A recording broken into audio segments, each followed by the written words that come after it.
How are you all? This is God's Conduit, and I have another one for you all. This one is about staying in line.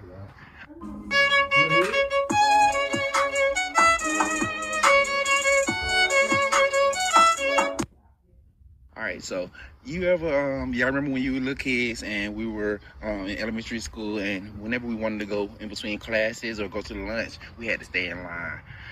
As adults, we don't have that tendency. Everyone wants to blaze their own path, but in God's kingdom, sometimes you have to just stay in line. Stay in line meaning basically you have to respect the authority of people who are above you, and you have to also be very, very respectful of the people who are below you or behind you in the path. Meaning that if you're trying to walk with God, you have to really use the resources that are available to be able to soak it all in and see how it pertains to your life. And when it comes to the people that are behind you, if God is calling you for a ministry, then basically, no matter what, if it's doing hair, if it's playing the violin, whether it's teaching, God wants you to be very, very empathetic to the people who are around you. He wants you to feel their feelings, feel their needs, and he wants you to resonate with them, that person. Um, don't necessarily just try to diagnose the problem.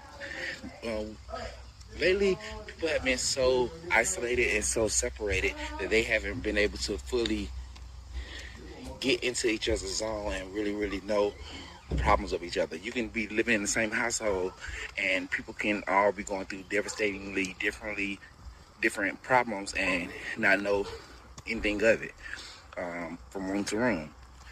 But God is calling us to be more introspective of not just ourselves, but introspective of others as well. Those times when you see someone looking shy or baffled at a situation, um, we notice it as humans, but we don't actually choose to like comment on it. But God is calling us to actually, when we're in a group and someone is looking shy, God is calling you to be that person to pull them in. God is calling you to be that person if somebody's looking baffled to help them through the confusion. This is no longer a sit down and let's just wait for someone else to fix the problem situation. It's 2024, so many things are going wrong that people assume that there's always a resource online that can handle whatever the problem is, but they don't realize that all of those resources came from humans, and basically we have the capacity to help each other.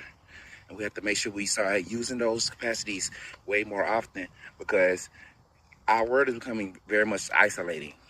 With social media and everything else, it'll seem like it's more interconnected than ever, but you can literally be in a chat room with 1 million people and you feel more alone than you ever have. Or you could be at a party and feel more alone than you ever have. This is a time when people are going more inside. And there are some of us who are better at navigating those inside and introspective areas than others. And if you do have a quality that basically shows you our favor in that department, in the department of seeing things for what they are, analyzing them, and making actual changes, then God is calling you to make as many changes as you can towards his kingdom and show other people how to make those effective changes. Because so many people are stuck in, okay, well, I haven't seen anyone else make such drastic changes in their lives, and I don't know if I make these changes in my life, if I'll be comfortable. God is calling you to be that one to go ahead and take those leap of faith. And he wants you to do it towards his kingdom because he's calling a lot of us nowadays to spread the gospel and in not conventional ways. He wants us to be more about the person than about the institution. So no matter where you are, it doesn't have to be in church. You find someone that's heart and you connect to it. And that's the most important part of this story. God wants you just to connect more with people, connect more with yourself, connect more with him. And once we all do a little of that, the world will shift in astronomical ways. I'm just looking forward to all the different ways I'll be able to connect with you all with the different messages. And God's Conduit is up out here.